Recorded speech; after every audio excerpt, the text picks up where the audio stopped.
mwese abaduteze amatwi kandi mutureba, twongeye kubasuhuza no kubaha ikaze muri iki kiganiro. Tuboneyeho gushima Imana yaturinze ikadushinga uyu murimo. Muri ubwo buryo tugeze imbere yanyu kugira ngo tuganire ijambo ry'Imana. Abo mwumva ni bene so b'Abadventiste batwaye ubutumwa bw'ivugurura n'ubugorozi. Uwo mureba mukumva ni Gafishi Safari, mubwirizabutumwa bwiza. Nkaba nazanye na mugenzi wanjye nawe yabibwira. Nitwa Cyuma Barnabe, barizwa mu itorero ry'Igisenyi. Murakoze cyane. Reka rero uyu mwanya tugiye kuganira iby'iyobokamana nk'uko musanzwe mubimenyereye. Mu nsanganyamatsiko y'ikiganiro cy'uyu munsi kitubwira ngo guhitamo neza uwo muzabana mu buzima. Nacyo tugiye kuganira cyane kuko ari iby'iyobokamana. Reka dusabe Cyuma adushyire imbere y'Imana noneho dukomeze.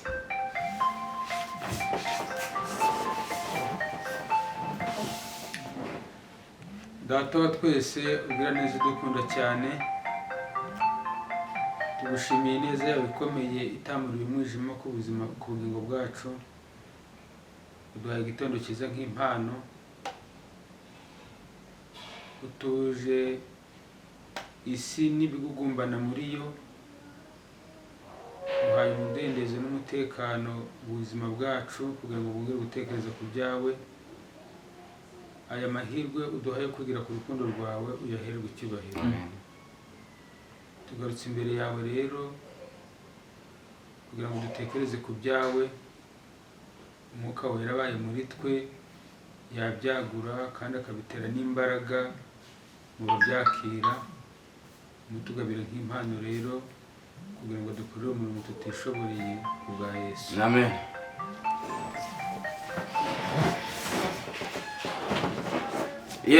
Abavandimwe inshuti z'Imana, turanezerewe cyane kubw'ibyiza tubonye muri iki gihe giheruka, ubwo imiryango myinshi irimo isenyuka, abandi bakubaka ndetse na ya yindi bumva nabo ubwabo ibabereye umutwaro. Ni muri ubwo buryo rero dushima Imana cyane yatwemereye yuko tugeza muri uyu mwanya tugihumeka. Noneho tukaba tubabwiye iyo nsanganyamatsiko tumaze kuvuga, ariko mu tugingo turi buze kuvuga tugera muri dutatu kugira ngo abantu mwese twumve neza iby'Imana ivuga. Akagingo ka mbere turavuga umusore ukwiriye gushaka, umusore ukwiriye gushaka nangwa se wumva ageze igihe cyo gushyingirwa yaba arangwa n'iki, yaba ameze ate. Noneho aka kabiri turavuga inkumi nangwa se umukobwa nawe ukwiriye kubaka urugo, akaba umugore muzima, akaba umugore ukenewe mu gihe nk'iki. Noneho ako dusozerezaho ni uwizera n'utizera, cyane ko muri ino minsi iby'iyobokamana bishyirwa ku ruhande rumwe. Rero reka tuhe ikaze mugenzi wacu atubwire muri iyi nsanganyamatsiko guhitamo neza. Ese guhitamo neza, uhitamo neza habaye itombora, habaye iki, kugira ngo abantu muri iki gihe urubyiruko rwacu rwubakane maze babane mu buzima bwiza? Byaba byagenze bite muvandimwe? Murakoze cyane. Mu guhitamo neza uwo muzabana mu buzima bwose, byanditswe byera bitubwira ko gushaka ari ishuri ritazashira. Umuntu aba yinjiye mu gika atazavamo mu buzima. Niyo umuntu agerageje kukivamo, ku rundi ruhande aba asa n'upfuye ku ruhande rumwe. Ku bw'iyo mpamvu rero bikaba bisaba ko umuntu ayinjiranamo ubwenge n'amakenga no guhitamo mu byo bikwiye. Ibyanditswe byera bikatubwira ko turajya mu buryo bubiri. Iyi ngingo turiho ni ukwisunga ibyanditswe byera, ni ukushaka cyangwa ni uguhitamo ariko twisunze ibyanditswe byera. Urugo rwiza kandi ruzubaha Imana, Imana ikaba nyambere muri rwo, ibindi bikaza bikurikiyeho.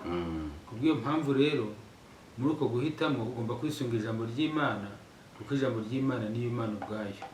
Muri uko guhitamo uwo muzabana mu buzima bwose, yaba ari umukobwa cyangwa umuhungu, hari ibyo akwiye kwibaza kubo bazashakana, kubo bagiye kubakana, ariko akamurebera muri mikorosikope y'ijambo ry'Imana cyangwa mu ndorerwamo y'ijambo ry'Imana, akareba niba ingeso ze ziberanye n'uko ijambo ry'Imana rivuga, kugira ngo urugo ruzubakwa ruzabe rufite Imana nyambere, ibindi bikaza bikurikiyeho. Urakoze cyane muvandimwe, atubwiye mu buryo bw'umwuka. Reka duse nk'abavuga muri iki gihe cya none hari abantu bari kondisiyo zigeraho, abantu bavuga ati ndashaka muremure, ndashaka ubyibushye cyangwa unanutse, ndashaka uwize ndetse akagera n'umutungo, ndashaka inzobe cyangwa se abisize basongoje inzara bitukuje, ndashaka abaturutse mu mahanga. Ibyo byose nibyo abantu bahitamo, ariko ndagira ngo muri aka kanya duhitemo icyo Imana ivuga nk'uko mugenzi wacu avuze. Ariko ndashaka kugira ngo mbere y'uko dutangira nangwa se dutangira akagingo ka mbere, umusore ukwiriye gushaka arangwa n'iki? Ndavuga mu buryo bwa gikristo, ntawe wenda tureke iyo hirya. Mu buryo bwa Kristo, cyane cyane mu bugorozi, nk'uko duhagarariye ubugorozi, yaba arangwa n'iki kugira ngo umukobwa avuga ati uriya musore namwemera? Murakoze. Hari ibyo tubanza kwibaza, ahubwo hari ibyo umusore ubwe nawe ubwe yagomba kubanza kureba ko yujuje. Yego. Kuko ntabwo ari ukurota ngo mu gitondo abyuke yagiye gushaka umugore. Nta bya bindi bivuga ngo yagiye gusengera. Yego. Ngo amubone mu mayerekwa. Mu mayerekwa. Cyangwa se mu gakungu. Mu gakungu. Ahubwo hari ibyo nawe ubwe agomba kuba yujuje. Urugero, turasoma igitabo cy'Imigani, ibice 24, umurongo wa 27. Hari amagambo avuga ngo banza witegure ibyo ku gasozi, uringanize imirima yawe, hanyuma uzabone kubaka inzu. Banza witegure ibyo ku gasozi, uringanize imirima yawe, hanyuma ubone kwitegura kubaka inzu. Uku kubaka kuri kuvugwa aha ntabwo ari ukubaka inzu y'amatafari, ahubwo ni ukubaka urugo. Kuko umuntu ashobora no kuba umugabo wujuje ibyangombwa adafite inzu, akodesheje, kandi akaba yujuje ibyangombwa bisabwa. Noneho rero igisabwa ni ukubanza kuringaniza imbaraga ze, akareba ko afite ubwo bushobozi bwo kuba yatunga urugo, bwo kuba yaserukira urugo. Mu yandi magambo, ikibanza cyangwa se icy'ingenzi cyane ni ukureba ubushobozi afite bwo kuzubaka urugo, kugira ngo urwo rugo rutazabonekamo ubutindi. Akaba afite ibitekerezo bizima. Icya kabiri, akaba afite imbaraga zishobora gushakira urugo. Icya gatatu nanone, akaba afite n'ubushobozi bwo kuzakiranuka no kwa sebukwe, kubera ko nabyo biri mu bisabwa byo kugira icyo atanga mu gusaba umugeni we, cyangwa se ibyo afasha mu biganza bya sebukwe nk'ingororano wamuhaye umugeni. Murakoze cyane muvandimwe, arakoze. Imana imuhe umugisha. Reka mbibutse neza ko gushyingirwa kw'abasore b'abanebwe ntabwo byemewe. Agombye kubanza akitegura ibyo ku gasozi, atari ukuvuga ngo agiye gushaka umuhindurira ubuzima, kuko abasore benshi bumva bashaka inkumi zibafite amafaranga zimuhindura ubuzima bwe bwari bwanze, akumva ko azabukomora kubo bashakanye. Rero mugenzi wacu ati banza witegura ibyo ku gasozi cyane. Ariko sinzi niba hari icyo wabivugaho, ko umuhanuzikazi nawe yabivuze, kubanza umuntu yagira ubushishozi cyane. Ariko reka mbaze n'akandi, hari abasore muri kino gihe, ese ibyanditswe bivuga ko umusore agomba gushyingirwa ageze mu gihe kingana iki? Ibyanditswe byera bitubwira ko mu gitabo cy'urugo rwa Gikristo ku rupapuro rwa 25 haratubwira ko umusore akwiye gushaka afite inyurabwenge ikwiriye. Kandi inyurabwenge ikwiriye batubwiye ko nibura uwo musore akwiye gushaka afite imyaka 20. Reka tugerageze tubirebe. Kuri ya page n'ubundi avuze haranditse ngo abahungu n'abakobwa bashyingiranwa mu gihe urukundo n'ibitekerezo byabo bitarakura. Iyi ni ingorane ikomeye cyane. Abantu benshi haba itorero n'umuryango ndetse n'isi ubwayo ifite iki kibazo gikomeye cyane cyo gushyingira abahungu n'abakobwa, nangwa se abahungu n'abakobwa batarakura batagejeje ku myaka bagashyingirana bitewe n'igishyika, bitewe n'uko umwe yakunze undi urukundo rwa gihumye, nta byiyumviro bihanitse kandi bitunganye, maze bakikorera inshingano z'abashakanye bayobowe n'iruba rihindanye rya cyana. Kwa kundi babanye bamara kubana bagakomezanya bakumva rwose namuteye inda nangwa se naramukunze, nyamara akiri mutoya cyane, maze noneho ugasanga ni ikibazo. Noneho efaraze ngo nkuko bivuze ngo umuntu utagejeje ku myaka 20 ntafite inyurabwenge yamushoboza guhitamo uwo bari mu kigero kimwe bazabana mu buzima bwabo bwose. Umuntu utugeze ku myaka 20 aba afite ubuhumyi bukomeye cyane. Rero ndibutse neza ko aba ari ababwiriza butumwa bw'ivugurura n'ubugorozi bagendere kwigisha ku byerekeranye n'umuryango. Rero umuryango mwiza utangira neza. Murakoze. Sinzi icyo mugenzi wacu yakongeraho kuri ingingo kugira ngo kano kagingo twihute ukavaho tujye kukana. N'ubundi icyo twongeraho ni igitabo cya ubutumwa bwatoranijwe umuzingo wa 2 ku rupapuro rwa 92. Hari indi ngingo y'ingenzi cyane ivuga ku byo umusore ushaka gusaba agomba kuba yujuje gutekerezaho. Ni urupapuro rwa 392 haratubwira ngo ubushobozi bw'abashyingirwa bwo kwiyunganira mu by'ubukungu nabwo bwavuzweho na Madame White nk'ikintu cya ngombwa kugira ngo ugushyingiranwa kube kwiza. Yavuze ko hari abantu badafite icyo batunze kandi badafite imbaraga z'umubiri cyangwa iz'ubwenge kugira ngo zibashoboze kugira umutungo bageraho, nyamara bihutiye gushyingiranwa kandi bishyiraho inshingano badasobanukiwe. Nyamara kenshi abana nibo bahagirira ingorane cyane kubera ko abo batagira icyo batunze kandi badashoboye rwose guhangana n'ibibazo by'isi muri rusange. Abantu nk'abo nibo buzuza amazu yabo abana. Yego.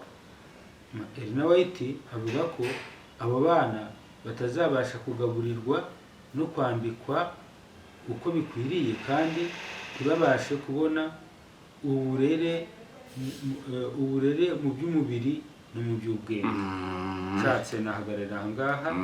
Aha rero haratwereka ko n'ubundi ikintu cy'ingenzi cyane mbere y'uko ushaka kubaka urugo abanza kwitaho ni ubushobozi mu bya mikoro kugira ngo urugo agiye kubaka ruzakomere rutari mu butindi. Ingorane ikomeye cyane atubwiye neza ko abantu badafite ibyo gasozi badafite ubwenge bwo gushaka ubutunzi baragenda bakabyara abana, ndetse barayabana ngo babere umutwaro imiryango yabo, imiryango y'abandi bantu bavukana, akaba ari nayo impamvu ibi bidakwiriye. Tubibutse neza ko umukobwa ugiye gutekereza umusore nangwa se umukobwa waje kurambagizwa n'umusore, muzasoma mu gitabo cy'urugo rwa Kristo 46, umugore wese mu gihe atarafatana n'umugabo we mu biganza akwiriye kubaza yuko umugabo agiye gufatanywa nawe mu minsi yo kubaho kwe ari mwiza. Ubu bwiza ntabwo ari ubugaragarira amaso, ntabwo ari bwa bundi umuntu areba. Imivuga aho yakoze mu gihe cyashize ni ibiki? Ni rya gihe akiri umupagani.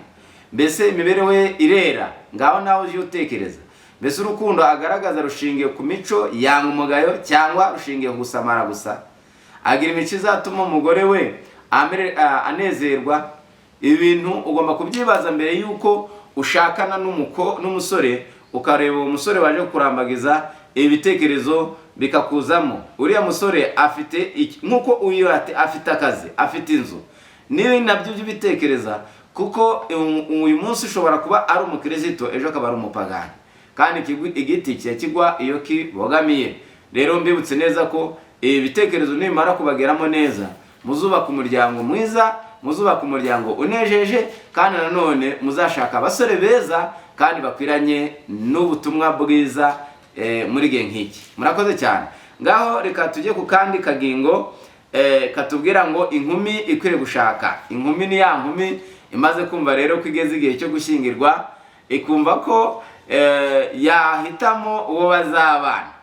Iyi nkumi irangwa n'iki? Ese ni ya yindi yashongoje inzara, ni wa wundi witukuje, ni wa wundi ugenda yihengetse? Uwo ni ukwiriye gushaka kubaka urugo rugakomera.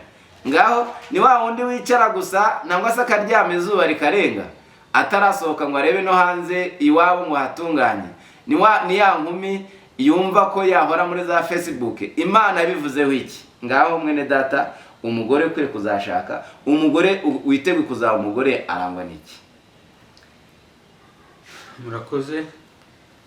Mu gitabo cy'imigani igice cya 11 umurongo wa 22 hari amagambo anenga cyane ibyo waruvuze.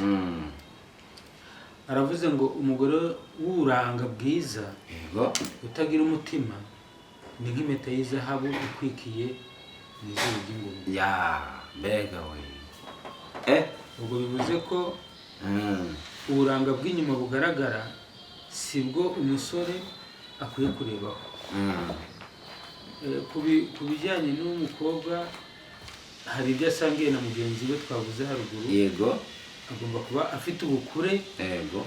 Nawe imyaka 20. Yararenze ya myaka y'ubusazi cyangwa se ya myaka yo gusamara y'ubugimbi n'ubwangavu. Kabiri, agombye kuba afite ibitekerezo bikuze bishobora gutekereza bigashyira mu gaciro, nk'uko batubwiye ko muri cya gitabo cy'urugo rwa Gikristo batubwiye ko aba afite ibitekerezo bihamye mu nyurabwenge, kugira ngo ibyo yibaza by'amahitamo bye kurangwa no gusamara, ahubwo bibe bifite ireme. Kubw'iyo mpamvu rero yaba ari mugenzi we umutekerezaho, aba akwiye kwirinda ibi bivuzwe ko umugore w'uburanga ariko utagira umutima. Uyu mutima uvuga ntabwo ari umutima nyama, ahubwo ni umutima ni intekerezo cyangwa se ni mu bwenge, cyangwa n'umutima uhana, akareba ko afite ibyo byangombwa koko yifashishije ijambo ry'Imana. Muri ibyo rero akwiye kureba nibure igitabo cy'imigani igice cya 31 umurongo wa 15.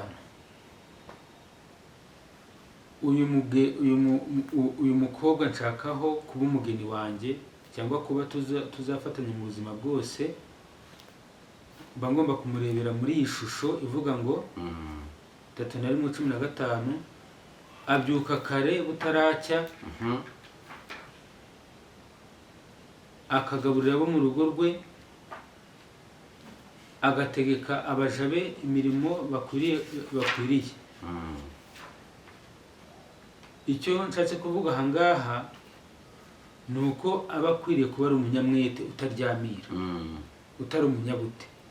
Niba mugenzi we yabwiwe ngo banza utegure ibyo ku gasozi, nawe aba akwiriye kuba umunyamwete, utagira ubute, uzi gushakisha, uzi imibereho, uzi mvuga ngo nazi wanjye tuzafatanya mu buzima. Abyuke kare, nanjye mbyuke kare, noneho urugo ruzagire amikoro, kuko ibyo ari byo byose amikoro make ni igisitaza ku nzira y'iby'iyobokamana. Kubw'iyo mpamvu rero kuzana wo kugaburira yicaye, kazana yaya, ntacyo byazabutugezaho, kandi ntuzamumenya yakugezeho. mwabanye kandi nyuma yo kubana uko uzaba waramwakiriye kose uzaba ushinzwe kubyakira utyo. Niyo mpamvu rero kurambagiza bisaba ko umenya ingeso ze mu by'ubukungu hakiri kare. Nibyo. Arakoze cyane ati umukobwa w'umunyabute ntabwo agomba kubaka urugo. Ntabwo ari wa wundi uhinduranya udusakame, ntabwo ari wa wundi uhinduranya udukweto, ntabwo ari wa wundi wirirwa aryamye, ngo ahubwo aradusomeye ngo abyuka kare akamenya gutegeka. Burya ntabwo ukayobora abana n'abakozi igihe cyose bagiye gukora cyane. Rero bana b'Imana, bibutse neza ko uyu ariho umurugo rutangira kubakwa neza, nangwa se rugatangira gusenywa mu rukundo abantu bakirambagizanya. Niyo mpamvu umusore wese agombye kwibaza ibi bibazo mu rugo rwa Kristo 46, ngo umugore wese mu rugo rwa Kristo 46, reka mbirebe neza kuko 45, reka nsomaho ngaho. Umusore wese nashaka ko kumuhagarara iruhande ubashije kumufasha imitwaro yo muri ubu bwiza, ubwo umufasha.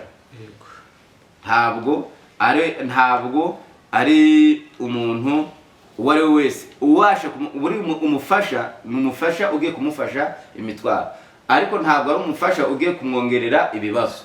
Singo noneho nuvuga ngo niba mbese ngo amwongerera ibibazo, ufite kureshya kuzamwongerera ubupfura n'ubutungane kandi uzamunezeresha urukundo rwe. Umugore w'itondo umuhabwa n'Uwiteka, burya nta kindi, umuhabwa n'Uwiteka. Epfo haranditse ngo aya n'aya magambo aravuga ngo ng'ibintu bikwiriye kuzirikanwa mbere yuko ugiye gushyingirwa. Azazana umunezero mu rugo nangwa se azazana ikibazo, sibyo?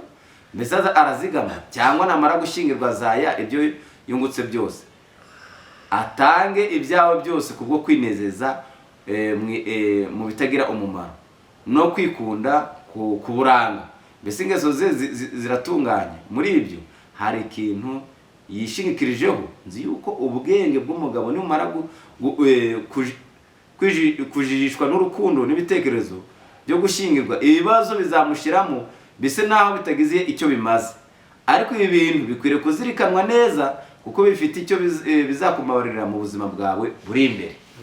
Uyu mukobwa agomba kuba ari umuntu uzigama nkuko uriya musore nawe azigama. Nawe ikindi hari ikintu kibaho, ukumva umugore nubwo muri kurya mutari kurya neza, ati ngiye ndatunga telefone y'ibihumbi miliyoni, ati ngiye ngomba imisatsi ngomba kugenjamo rimwe kabiri mu cyumweru, ariko nyamara ubuzima mutari kugenda neza. Ubwo niba warahisemo neza, ugomba gutekereza ibi ngibi bikwiye kuranga umukobwa muzabana mbere yuko ubitekereza mwabanye, kuko kubitekereza mwabanye waba ugiye kumugwa nabi kandi mwarabisezeranye. Rero sinzi niba hari icyo ongeraho ku ngeso zikwiriye kuranga umukobwa uzashaka, nangwa se witegura kuba umugore maze tukimuka tukajya kandi kagiye. Yego. Ingeso nyinshi abakwiye kuzisangira na mugenzi we, ariko abagomba kuba umunyabwenge ureba kure. Umunyabwenge ureba kure. Hano baravuze ngo urugo rwa Kristo 46. Umugore wifuza urugo rw'amahoro n'ibyishimo rutarangwamo ubutindi n'umubabaro aribaza mbere y'igihe ati, mbese uwo mukunzi wanjye afite nyina? Ingeso za nyina ni ingeso ki? Mbese azi inshingano amufiteho? Yitaye ku byo yifuza no kumunezeza? Niba atumvira kandi ntiyubahe nyina, azagaragaza icyubahiro n'urukundo, ineza n'ubwuzu azagaragariza icyubahiro n'urukundo, ineza n'ubwuzu umugore we, igihe agahararo ko gushyingirwa kazaba gashize azakomeza ankunde. Mbese azajya yihanganira amafuti yanjye, cyangwa se azajya ampoza ku rutoto no kumpatira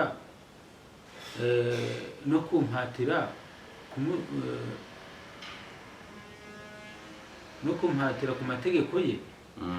Urukundo nyakuri rutuma umuntu yirengagiza amafuti menshi. Urukundo ntirwita ku mafuti. Aha icyo bishatse kuvuga ni uko uyu mukobwa aba akwiriye koko kuba afite ya nyurabwenge twavuze yo gutekereza neza, ntakururwe n'ibishuko wenda by'ifaranga, wenda by'ikimero cy'umusore, wenda by'imitoma, wenda n'ibindi byose bikurura abantu. Akamenya ko agiye kubaka urugo, kandi hirya y'igihe runaka ibyo yishingikirizaho birabagirana bishobora gushira, ubuzima bugasharira. Akamenya rero ngo ubuzima nibusharira buzaryoshwa n'urukundo mfitanye n'umukunzi wanjye, ariko atari wa wundi w'umunyagahararo, wa wundi w'akanya gato. Akaba rero afite ibinyurabwenge, kandi akabanza kwibaza, mu yandi magambo akarambagiza nawe inkomoko y'umusore. Murakoze cyane. Mbibutse neza ko turi mu kiganiro cyo guhitamo neza uwo muzabana mu buzima, uburyo ki mwabana mu kubaka urugo rugakomera, nangwa se mukarwubaka mu byumweru 2 rukaba rasenyutse, nangwa se mu mwaka umwe mukamukoza divorce. Ibyo ngibyo nibyo byeze muri iyi si. Rero twebwe nk'ababwiriza butumwa bw'ivugura n'ubugorozi twari aha ngaha kugira ngo tuganire ku byerekeranye no guhitamo uwo muzabana mu buzima bwawe. Ni wa umugore muzabana, ni wa musore muzabana, mukennye cyangwa mukize, yarwaye cyangwa ari muzima, uwo nguwo ugomba kumumenya neza mbere yuko mubana. Mbibutse neza ko mbere yuko ujya kumuhitamo ngo wasengaga rimwe, agomba gukuba kenshi, maze noneho Imana ikamufasha, kuko urugo n'amatungo uragwa n'ababyeyi, ariko umugore mwiza umuhabwa n'Uwiteka. Ni muri ubwo buryo rero ndagira ngo tugiye ku kandi kagingo kavuga ngo uwizera n'utizera. Kuko ubundi muri, reka mbaze musaza gatoya, uwizera n'utizera, muri iyi sano n'utizera? Kwizera umuntu ashobora kugira icyizere, ariko atari kwizera Imana. Atari kwizera Imana, akagira icyizere cy'ibindi bintu bitari ukwizera Imana. Yego. Kubw'iyo mpamvu rero uku kwizera kuri kuvugwa aha ngaha ni ukuba abantu bahuje intego n'ibyiringiro mu nzira y'Imana. Ongeraho intego, ibyiringiro n'amahame basangiye ukuri. Uwizera rero n'utizera, ati buriya numva ko biremewe ko umusore w'umudivantiste nangwa se umusore wacu w'abagorozi, reka mbivuge ntyo, ajya gushaka umugaturika bakabana muri ubu buzima, bya bintu abyujuje, ari byo twasomye, abyujuje, aje gusaka ibyo ku gasozi, agira ati ariko abuze ikintu kimwe cyitwa kuba ari umukristo, nangwa se kuba yizera kimwe n'uwo bagiye kubana. Imana yabivuzeho iki? Imana yabivuzeho, reka mpere mu gitabo cyo Gutegeka 2, twumve icyo Uwiteka yabivuzeho. Gutegeka 2 ibice 7 umurongo wa 3, hari icyo Imana yabivuzeho. Ego.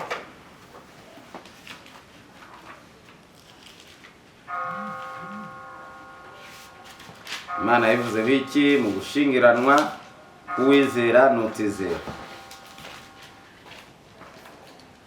Ego.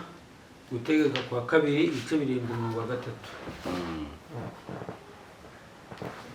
Imana yabwiye Abisirayeli ahubwo ngo ibategeka kwitandukanya n'andi mahanga. Reka njye ku murongo wa 3 ngo twihute. Yaravuze ngo kandi ntuzashyingirane nabo, ngo umukobwa wawe umushyingire umuhungu wabo, n'umukobwa wabo ngo umushyingire umuhungu wawe, kuko bahindura umuhungu wawe ntayoborwe nanjye, ahubwo agakorera izindi mana, ibyo bigatuma wikongereza uburakari bw'Uwiteka akakurimbura vuba. Aha icyo Imana yanze mu ncamake, yanze ko kuko kubana bigira imbaraga cyane, ikurura, ireshya, ihindura. Abanyarwanda nibo bavuze ngo ibisa birasabirana. Yego. Umugore rero tubanye, byanze bikunze mba ngomba gufata ingeso ze nkuko nafata ingeso zanjye. Uyu muntu rero mudahuje amahame. Igitabo cyitwa Inama Zigirwa Itorero cyavuze ko muzagira ikinyuranye nimubana. Muzagira ikinyuranye nimubana. Muri iki gitabo ku rupapuro rw'166 baravuze ngo umukristo wese akwiriye gukora iki mu gihe ageze mu bishuko byo kugerageza ibyigisho by'idini. Akwiriye kuvugisha ukuri, afite ubutwari bukwiriye ati ndi umukristo ufite umutima uhana. Nizera umunsi wa 7 w'icyumweru ko ari isabato ya Bibiliya. Yego.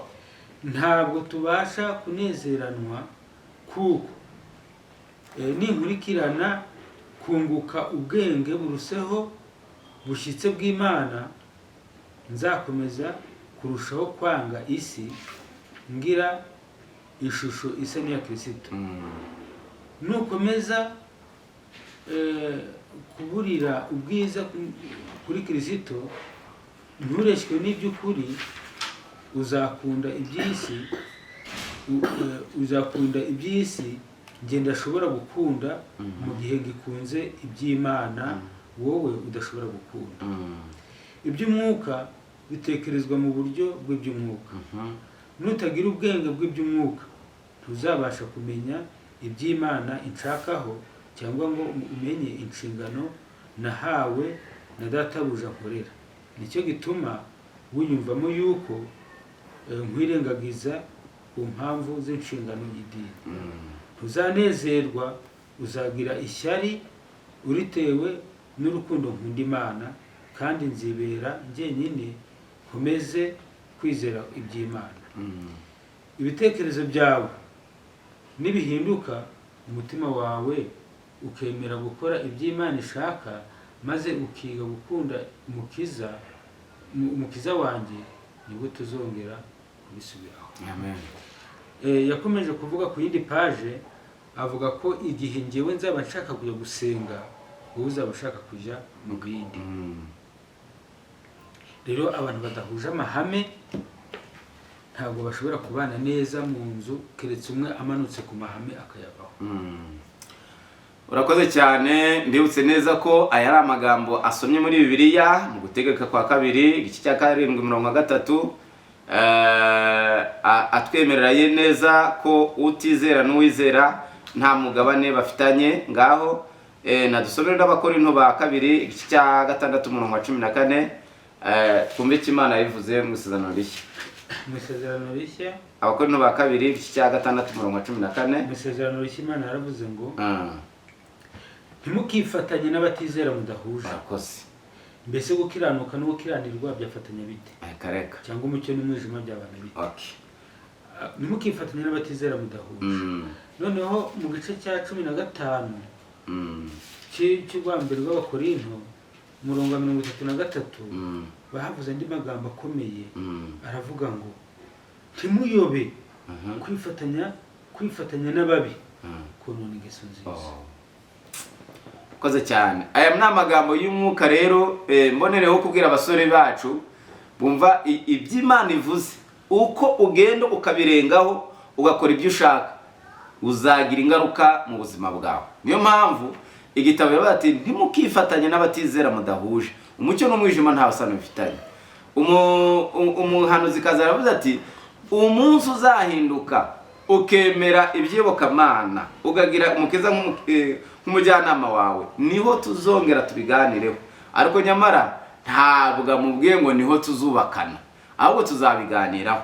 Niyo mpamvu ari ingorane iriho, abantu benshi bati ndamukunda, kabona n'ubwo tutizera kimwe, kabona n'ubwo adasenga, ngo ariko nimara no kumushingiranwa nawe nzamuhindura. Mbese umuntu afite uburenganzira bwo guhindura mugenzi we, igihindura ni kimwe n'Imana. Rero kuvuga ngo nzamuhindura uko yageze iwawe, keretse uvuze ngo nzamutegeka, kandi ushobora kumutegeka bikanga. Ntushobora gutegeka umusore wazanye kugira ngo ajye muri gahunda yawe y'ibyiyobokamana ngo bikunde. Niyo mpamvu rero kwifatanya n'ababi konona ingeso nziza. Ngaho mwene data, niba hari ikindi batubwira kugira ngo nibura wenda tujya gusoza iyi ngingo. Mu gitabo nanone cy'ubutumwa bwatoranijwe umuzingo wa 292 isubi ya 2 haratubwira ngo muri iki gihe isi yuzuye ibyago n'icyaha bitewe no gushyingiranwa kw'abantu badahuje. Yego, b'abantu badahuje amahame. isi yuzuye icyaha n'ibyago. Isi muri iki gihe isi yuzuye ibyago n'icyaha biterwa no gushyingiranwa kw'abantu badahuje. Akenshi bitwara amezi make abagabo n'abagore bakabona ko uko bateye, bakabona ko uko bateye bidashobora kwivanga, maze ingaruka ikaba amacakubiri ahabwa icyicaro mu rugo, kandi ariho urukundo no guhuza biranga ijuru byagombye kurangwa. Ibi bishatse kuvuga iki? Bishatse kuvuga ko abantu bajya bibeshya akavuga ati reka ngere n'ingero nzamuhindura. Yego, nzamwigisha, nzasoma ab'umukristo tujyane gusenga, nzamwerera ingeso nziza muhindura ab'umukristo. Ukibeshya utyo wagere bikakunanira, ngo wajya gusanga ugasanga hari mbese bikabyara ugasanga iyo mibereho itazivanga ngo bikunde. Noneho ngo ubwo hagatangira kubaho amacakubiri, ugashaka gukoresha umubiri. Noneho iby'umwuka birananiwe, noneho ugiye gukoresha agahato nangwa se n'itegeko. Ugasanga mu rugo rero hari intugunda, kandi ngo ariho amahoro n'ijuru yagombye kurangwa. Bikazanira abantu kuba mu marire abiri atandukanye. Yego, ugasanga wenda umwe arinjira agateka n'undi yakwinjira agateka, umwe arasohoka akagenda atabwiye mugenzi we iyo agiye, umwe akagira imitungo, bakagira konti ebyiri zitandukanye. Uburyo nk'ubwo ngubwo bukaza, amaherezo bikazasomorera muri divorce, abantu bagatandukana. Kandi iyo abantu batandukanye, babandi bashakanye bombi, iyo batandukanye burya ntabwo ujya bisigira amahoro imiryango bakomokamo cyane. Noneho biba ikibazo iyo batandukanye banabyaye. Yego. Arakoze cyane. Mbibutse neza ko turi kukagingo kavuga ati uwizera n'utizera. Hari ubwo rero wavuga ati wenda arizera Yesu Kristo, umwe ni umuporoso nangwa se umuprotestanti, undi ni umudivantiste nangwa se n'umugatolika, ariko bose bemera Kristo. Ariko mu gitabo cyitwa Ibihamya umuzingo wa 2 page 142 harimo amagambo avuga ngo ndetse nubwo mugenzi wawe wahisemo yaba akwiriye muri byose, icyo atari cyo ntabwo yakiriye ukuri kw'iki gihe. Ni ukuvuga ngo nubwo yaba yemera Imana, asenga, afite kwiriza ubusa, akunda ibyiyobokamana, ariko akaba abuze ukuri kwa ryari kw'iki gihe. Ukuri kw'iki gihe ngira ngo niko twibutse neza ko ukuri kw'iki gihe n'amategeko y'Imana, sibyo? Ni ubutumwa bwiza gutsindirwa n'ubuntu guterwa no kwizera, ni ibyerekeranye n'ubuhanuzi, ariko by'ukubitiro isabato igomba kubaho cyane. Noneho akabuze ukuri kw'iki gihe. Noneho haranditse ngo nutizera kandi ijuru, reka nsubiremo, ndetse nubwo mugenzi wawe wahisemo yaba akwiriye muri byose, icyo atari cyo ntabwo yakiriye ukuri kw'iki gihe. Nutizera kandi ijuru nirikubuza gushyingiranwa nawe. Amen. Ni ukuvuga ngo nta yindi twavuga. Ubwo ijambo ry'Imana ijuru ubwaryo rikubuza gushyingirana nawe, urukundo wawe umufitiye rwose bwaba ari ubuhumyi. Ntushobora utazimije umutima wawe gusuzugura itegeko ry'Imana. Ntuzashobora kubana nawe nuko uzazimiza umutima wawe maze ugasuzugura itegeko ry'Imana. Rero bana b'Imana, twari turi kumwe muri iki kiganiro, ndagira ngo mwene data niba hari ikindi yakongeraho acyongereho, maze noneho twerekeze ku musozo. Inama wabwira abantu bagamije gushyingirana n'abatizera, inama wabwira abantu b'abanebwe bashaka aho bahungira, bagashaka abagore ntacyo bazigamye ku gasozi, nta bushobozi bafite, nta n'icyo bateganya kuzakora, bagashaka abagabo ariko nyamara ari abanenganenzi, n'abandi bagiye gushaka abantu badahuje kwizera bitewe n'uko babonanye imitungo. Inama bahana nk'iyi. Murakoze cyane. Ku bajyanye n'abanebwe, umuhanga mu by'iyobokamana yaranditse aravuga ngo ni icyaha gikomeye kungukira mu mvune za mugenzi wawe. Ni icyaha gikomeye kungukira mu muruho wa mugenzi wawe. Rero mukobwa, wumva ko umugabo azakora udamaraye, cyangwa mugabo uzi ko ugiye kubaka urugo ariko umufasha wawe ari ugiye kwikorera inshingano zawe n'izi, ni icyaha uzabazwa imbere y'Imana. Bisaba rero ngo urugo rugira iyobokamana, ariko iyobokamana rizaba ryiza, kuko ibyanditswe biratubwira ko iyo umuntu yubatse aba akinguye icumbi ry'indushyi, aba akeneye ubujyanama, aba akeneye ubundi bufasha, aba akinguye iryo cumbi. Kugira rero ngo abo bazinjiremo, ni uko uzaba ushoboye kubacumbikira ukabamarira n'amakene. Kubw'iyo mpamvu rero ugiye gushaka arasabwa kuzirikana cyane ibijyanye n'iby'ubukungu mu rugo rwe. Icyo ni kimwe. Abagomba kuba umukozi rero uyuhakuye, uryama kare, ubyuka kare, akaryama akerewe. Ku ngingo ya kabiri, ibyo arabisangira na mugenzi we. Ku ngingo rero isoza, ibijyanye no uwizera n'utizera, nzamuhindura, nzagira gute.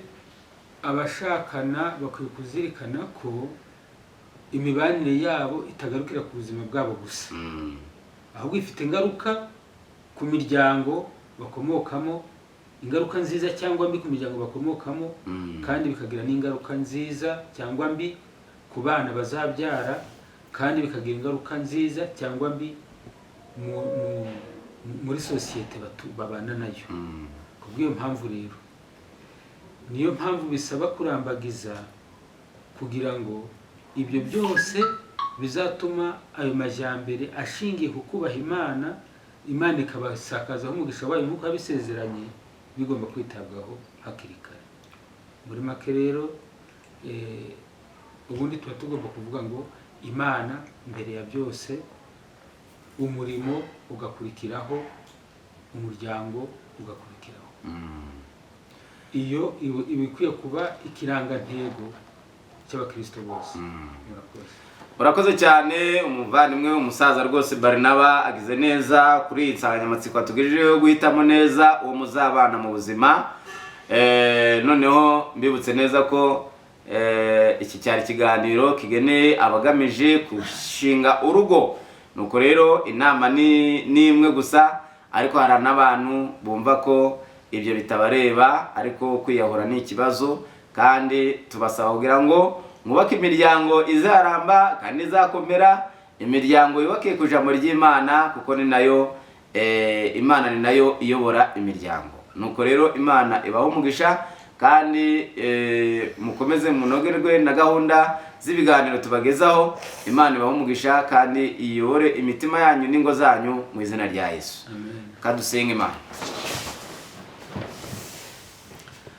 Urakoze Data wa twese udukunda uri mu ijuru, gize neza kuko utwemereye kugira ngo tuganire ibyawe.